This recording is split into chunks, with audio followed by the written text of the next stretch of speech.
Enero 16. No hay un solo día en que el pecado no asome su horrible cabeza y no hay un solo día en que las misericordias abundantes de Dios no sean nuevas. Existen dos fundamentos que sostienen la vida que honra a Dios. Ambos deben de ir de la mano, ninguno puede ser separado del otro. Todos los días evidenciamos la existencia de ambos. Estos son los dos fundamentos. Todavía hay pecado en ti y Dios es abundante en misericordia. Tú y yo debemos pararnos sobre estos dos fundamentos. Quitar el pie de uno o de otro es muy peligroso, debido a que soy pecador. Necesito misericordia y debido a que Dios es misericordioso, puedo enfrentar la realidad de mi pecado. La palabra de Nehemías 9 nos describe a todos. Les advertiste que volvieran a tu ley, pero ellos actuaron con soberbia y no obedecieron tus mandamientos. Nehemías 9:29. Tal vez fue una palabra sin pensar, un acto egoísta, un pensamiento orgulloso, un momento de envidia, un segundo de lujuria, un acto voluntario de desobediencia, una actitud de venganza o un pequeño momento de robo. Tal vez deseaste más tu gloria que la de Dios. Torciste la verdad, caíste en la adicción o trataste de encubrir tu pecado. Todos los días evidenciamos esta realidad en nuestras vidas. Ninguno de nosotros está libre de pecado todavía. Todos continuamos cayendo con nuestras palabras, pensamientos, deseos y acciones. Admitir esto es humillante, pero importante, ya que es solo cuando admitimos lo profundo y complicado que es nuestro problema que podemos regocijarnos sobre el rescate que solo la misericordia de Dios puede proveer. Dios no nos deja nuestros pecados. Nehemías 9 continúa diciendo: sin embargo, es tal tu compasión que no los destruiste ni abandonaste, porque eres Dios clemente y compasivo. Nehemías 9:31. Puedes tener la valentía de admitir tu pecado precisamente porque Dios es rico y abundante en misericordia. Dios es misericordioso, no porque seas bueno, sino porque eres pecador. Y Él sabe que, debido a tu condición, no puedes ayudarte a ti mismo.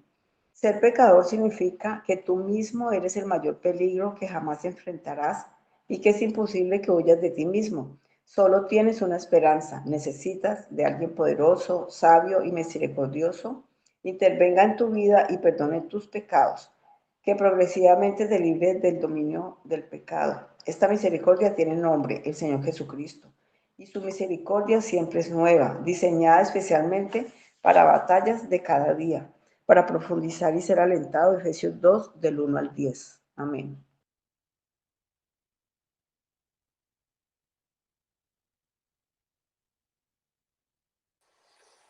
Buenos días, mis hermanos.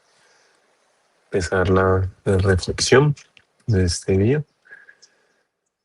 Primero, pues vamos a ver claramente de qué nos está hablando pues, Nehemías como tal, de lo cual se sitúa pues, dentro de una gran confesión pública del pueblo de Israel, donde se hace memoria de la historia redentora de Dios y al mismo tiempo se reconoce la infidelidad persistente del pueblo.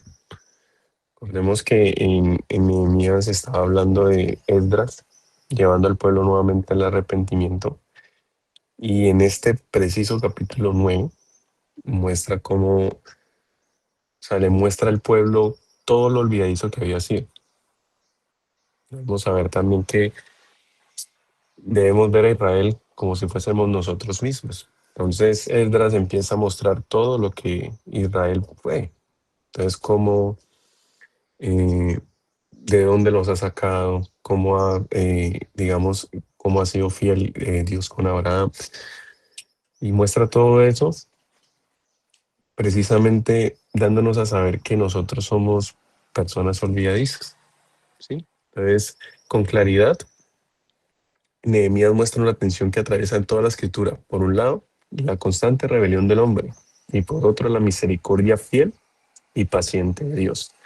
Podemos ver precisamente esos contrastes de los cuales nos está hablando eh, este devocional, sobre todo esos dos fundamentos, donde nosotros sigue habiendo pecado y donde Dios es abundante en misericordia. Entonces el pueblo de Israel es confrontado con su propia historia. Dios había sido fiel en todo, cumpliendo su promesa hecha a Abraham, le dio descendencia, les otorgó una tierra fértil, los libró de la esclavitud de Egipto, los protegió de los enemigos. y los sostuvo en el desierto con columna de fuego de noche y nube de día, con maná del cielo y agua de la peña. Sin embargo, la respuesta del pueblo fue repetidamente la misma: soberbia, desobediencia, idolatría e incredulidad. Nehemías declara que aunque Dios le advirtió que volvieran a su ley, ellos actuaron con soberbia y no obedecieron tus mandamientos. Y ahí lo vemos claramente en 9:29. Entonces, esta descripción no es exclusiva de Israel. Ese es el retrato fiel del corazón humano. Así somos nosotros. La escritura confirma esta realidad al afirmar que no hay justo ni aun uno. No hay quien entienda, no hay quien busque a Dios, todos se desviaron. Y eso lo podemos leer en Romanos 3:10 al 12. El pecado no es un problema ocasional, sino una condición profunda y universal. O sea, es increíble cómo el Señor nos está todo el tiempo mostrando los incapaces que somos y cuánta necesidad tenemos de estar permaneciendo en Cristo, permaneciendo en Él. Si vemos la historia de Israel, eso es lo que expresa claramente. Todos nosotros nos descarremos como ovejas, cada cual se apartó por su camino. Eso nos dice Isaías 53:6. Entonces, esa condición pecadora no solo implica desviación moral, sino incapacidad espiritual. Tendemos, nuestro corazón, nuestro pecado tiende a buscar nuestros propios deseos. Así como leemos nuevamente en el devocional, puede hacer cualquier cosa que nuestro corazón empiece a hacer. Eso es lo que somos. Entonces puede ser un acto egoísta, pensamiento orgulloso, la envidia, la lujuria, desobediencia, cosa cualquiera de esos pecados que son deseos que provienen dentro de nosotros. Entonces, esta condición de pecado no solo implica una desviación moral, sino la incapacidad espiritual. Entonces, el apóstol Pablo enseña que por naturaleza estamos muertos en nuestros delitos y pecados. Y eso está en Efesios 2:1 al 3. Entonces, Nehemías 9 confirma esta verdad. Aún con la ley, el pacto y la provisión divina de Dios, el pueblo fue incapaz de obedecer fielmente. Pero el pasaje no termina en la desobediencia del hombre. El contraste es glorioso. Nehemías 9:31 declara: sin embargo, por tus muchas misericordias no los consumiste ni los abandonaste, porque eres Dios clemente y misericordioso. Entonces aquí vemos algo impresionante, o sea, es el amor de Dios y la esencia de Dios como tal. O sea, aquí se revela el carácter de Dios. Él es fiel aun cuando su pueblo es infiel. Es misericordioso aun cuando el pecado persiste. Es lento para la ira y grande en amor. Eso es lo que nos alienta prácticamente pues todos los días, porque somos incapaces de cumplir su ley, pero Dios en su infinita misericordia nos permite volver a Él. O sea, nos permite ir en Él, nos permite ir a pedir perdón, nos permite arrepentirnos. Claramente eso es por su gracia y vamos a llegar a ese punto. Esta misericordia no es circunstancial ni temporal. Y Lamentaciones 3:22-23 nos afirma que por la misericordia de Jehová no hemos sido consumidos, porque nunca decayeron sus misericordias. Nuevas son cada mañana, grande es tu fidelidad. Entonces, esta verdad permite al creyente enfrentar un pecado con humildad y esperanza. Podemos confesar nuestra culpa sin temor, no porque el pecado sea pequeño o grande, sino porque la misericordia de Dios es abundante. Dios es bueno, Dios es fiel y Dios nos escucha, o sea, esa es nuestra naturaleza, pero tenemos un Dios grande en misericordia. Ahí es donde podemos ir sin temor alguno. Entonces, aquí es donde vemos, bueno, y esa misericordia, pues, ¿de dónde viene, no? Sin embargo, esta misericordia no se manifiesta de manera abstracta. O sea, esto no sale porque sí. Tiene un cumplimiento concreto y definitivo en la persona y la obra que Jesucristo, el Hijo de Dios, hizo. Entonces, la historia de Nehemías nos prepara el camino para el Evangelio, al mostrar que la ley revela el pecado, Entonces, si lo vemos bien, esa ley que Dios puso ante nosotros es precisamente para ver nuestra oscuridad claramente. O sea, que nosotros somos incapaces, es imposible nosotros poder cumplir esa ley. No podemos hacerlo. Entonces, esa es la luz que nos está revelando nuestra oscuridad, nos está mostrando, por lo cual aquí es donde viene la parte de que esa ley revela el pecado, pero no nos puede salvar. Entonces el pueblo necesitaba algo más que mandamientos, necesitaba un redentor. Nosotros necesitamos más que una ley, necesitábamos un sacrificio perfecto, el redentor. Y ese redentor es Cristo. Pablo declara, pero Dios, que es rico en misericordia, por su gran amor con que nos amó, aun estando nosotros muertos en pecados, nos dio vida juntamente con Cristo. Y por gracia somos salvos. Efesios 2, 4 al 7. Entonces, en Cristo se cumple perfectamente aquello que Israel no pudo cumplir. La obediencia perfecta a la ley y la expiación completa del pecado. Cristo lo hizo posible. Cristo vivió justamente. Él fue el único que cumplió la ley y él fue precisamente el redentor que nosotros necesitamos. Él es el redentor que necesitamos. Entonces, Nehemías 9 nos enseña que nuestra esperanza no está en nuestra fidelidad, sino en la fidelidad de Dios. Somos pecadores persistentes, pero Dios es abundantemente misericordioso. Y donde vemos Cristo es nuestra única esperanza, el cumplimiento del pacto, el perdón definitivo, la fuente de vida nueva. Recuerden que nosotros sin Dios, nosotros sin Cristo estamos muertos en nuestros delitos y pecados. Eso lo vamos a ver ahorita que profundicemos y ser alentados con Efesios 2, del 1 al 10. Como nosotros antes estábamos en los rudimientos del mundo, éramos conforme al príncipe de las tinieblas. Eso es lo que seguíamos. Nosotros estábamos sesgados por nuestros pecados, cumpliendo todo lo que queríamos, nuestros deseos. Pero aquí es donde la fidelidad de Dios a través de Cristo Jesús, su Espíritu Santo,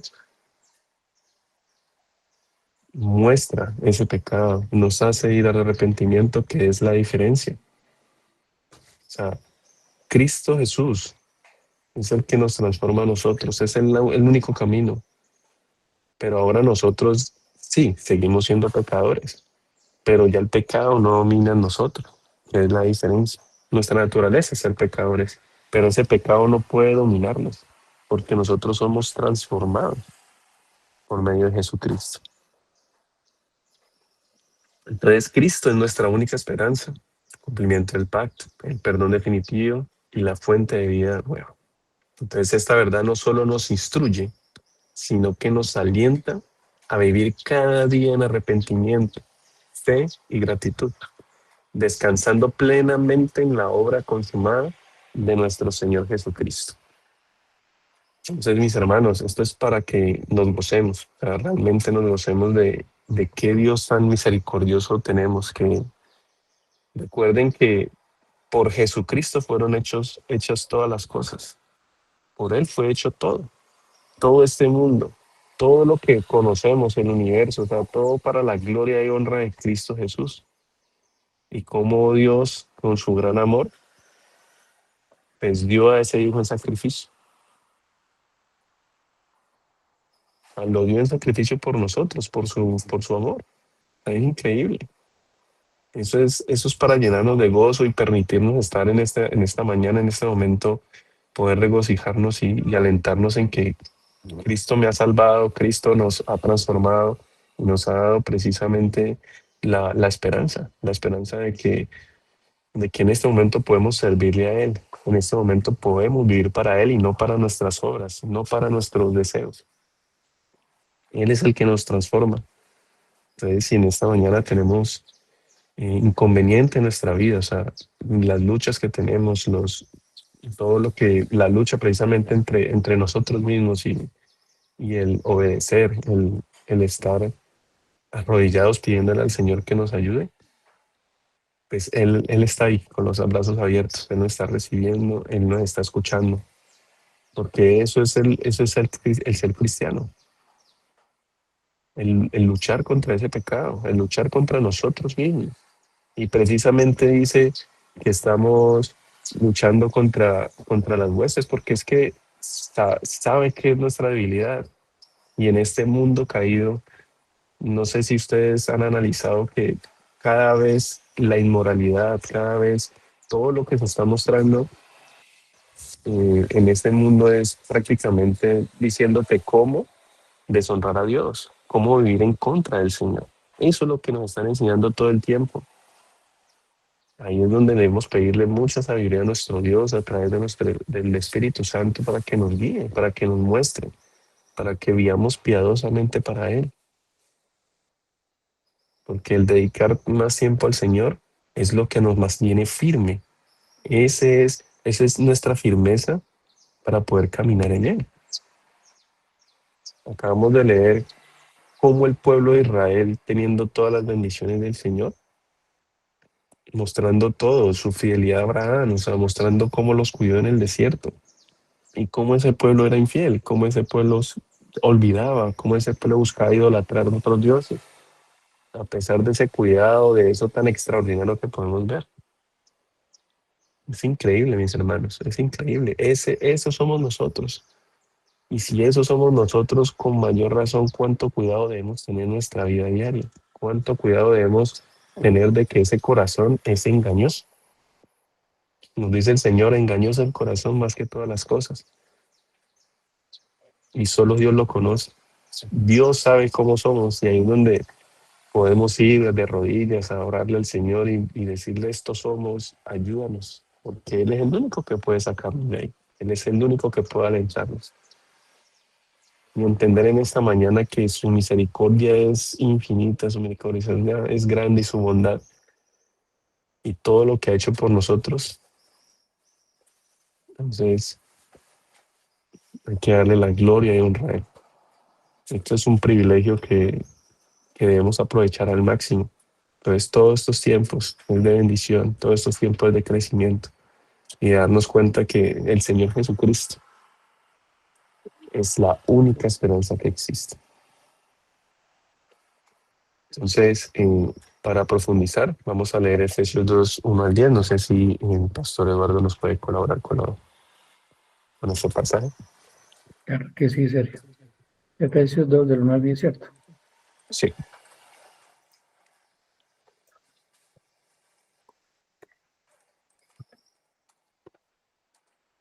Efesios 2.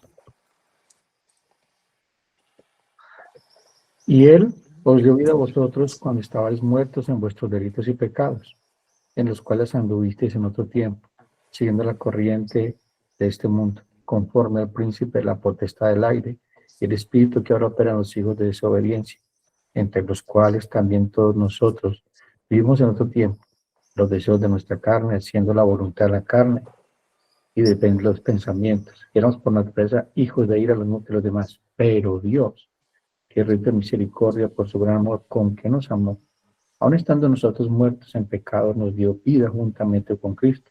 Por gracia sois salvos. Y juntamente con Él nos resucitó. Y asimismo nos hizo sentar en lugares celestiales en Cristo Jesús, para mostrar en los siglos venideros las abundantes riquezas de su gracia, en su bondad, para con nosotros en Cristo Jesús. Porque por gracia sois salvos por medio de la fe.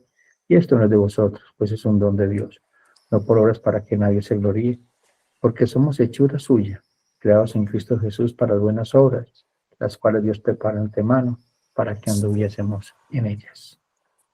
Gracias, pastor. Entonces, por salvos, somos salvos por gracia, mis hermanos. Y cómo nos muestra nuevamente en este pasaje de aliento, nos muestra claramente que en nosotros no hay absolutamente nada. O sea, nosotros no vamos a ir a Cristo, nosotros no vamos a buscar de Dios, pero ¿cómo empieza? Y Él os dio vida a vosotros. Dios nos dio vida. Dios ya nos separó. Entonces, ya no somos como los hombres en este momento, como en este momento está el mundo. Ya no somos de esos.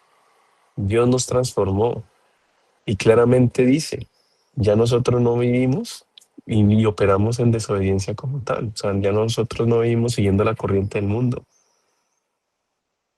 ¿Sí? Ahí dice que vivimos en otro tiempo. ¿Sí? Entonces, ahí es donde debe haber precisamente el cambio en nosotros. Recuerden que si el mundo, recuerden cómo está el mundo, ¿cierto? Entonces, todo lo que llama la atención del mundo, el dinero, las cosas materiales, lo demás, o sea, nosotros no debemos seguir la corriente de este mundo. O sea, no está mal tenerlas, ¿no? No hablo de eso, ni tampoco profundizar en esas cosas, pero está mostrando que nosotros ya no somos de acá. Nosotros ya pertenecemos a Dios. Pertenecemos ya que juntamente con Cristo. Estamos sentados en los lugares celestiales con Cristo Jesús. Eso es maravilloso. Eso es glorioso. A pesar de todo lo que somos, es para darle gloria y honra a Él, de que o sea, ¿qué tenemos nosotros? ¿Qué hay en nosotros para que Él nos esté sentando en lugares celestiales en Cristo Jesús en este momento? O sea, gloria a Él. Y aquí es donde dice, para mostrar en los siglos venideros las abundantes riquezas de su gracia en su bondad para con nosotros en Cristo Jesús. Todo es en Cristo, todo es en su Hijo. Nos está mostrando tantas riquezas, la gloria de Él, cómo muestra su amor, cómo nos lleva al arrepentimiento, porque eso es solo por Él, solo por su Espíritu Santo. Y dice que nos muestran los siglos venideros, perdón, porque por gracia sois salvos por medio de la fe. Y él dice, y esto no es de vosotros, pues es don de Dios. Entonces, mis hermanos, si en este momento eh, estamos en dificultades, hay que ir a Dios, hay que ir a Cristo, que nos perdone, que nos limpie, que nos ayude, porque por nuestras fuerzas no existe, o sea, eso no está dentro de nosotros, pero Él nos dio ese Espíritu Santo para que nos guíe. Entonces, por las obras, para que nadie se gloríe, o sea, entendemos claramente que no hay nada en el hombre. En este momento no hay nada en el hombre, pero que nos dio la vida. Aquí es donde tú, siendo mi hijo, yo te levanto, ¿cierto? Te traigo hacia mí y ahora tú vives para mí. Entonces ahorita mis hermanos, somos hechura suya. Y miren, creados en Cristo Jesús para buenas obras. ¿Y qué es lo más maravilloso? Dios las preparó de antemano para que anduviésemos en ellas. Eso es glorioso, mis hermanos. Y, y es tenaz porque, pues, qué responsabilidad tan grande. Entonces, esto es para aliento, esto es para que miremos a Cristo Jesús no precisamente como claramente Él es justo, Él es juez, ¿cierto? Pero Él está diciendo, tú eres incapaz, yo te voy a sostener. Cristo nos está sosteniendo. Entonces, muchas veces en nuestra vida, cuando sentimos precisamente otra vez el pecado, otra vez mire tal cosa, otra vez robe tal otra. Escuchaba hace muy poco pues que hay muchas maneras de robar, ¿no? No hablando de ese robo que uno conoce, de que me robé la plata, me robé, pues no sé, un objeto de gran valor. Pero cuando uno se pone a pensar en robar es cuando robas el tiempo. ¿El tiempo de qué? De tu trabajo. Robando el tiempo de que a ti te pagan un salario por trabajar tal cosa y tú 1 hora o 30 minutos estás en otra cosa que no es. Estás robando el tiempo, ¿sí? Estás robando. Entonces, entender eso es cómo nosotros debemos fijarnos prácticamente en toda nuestra vida, porque debemos vivir justamente, porque así Cristo nos llama a vivir. Entonces, recordemos, mis hermanos, Él nos dio vida, ya somos diferentes, somos parte del pueblo de Cristo Jesús, de Dios mismo, para darle gloria y honra a Él. Ya nos salvó, mis hermanos. por gracia, un regalo maravilloso. Entonces, en esta mañana para darle gloria, para darle honra, y para que pedirle al Señor para que nos transforme, para que precisamente renovemos ese entendimiento, para no conformarnos a este siglo, para no conformarnos a este mundo, sino para vivir para su gloria.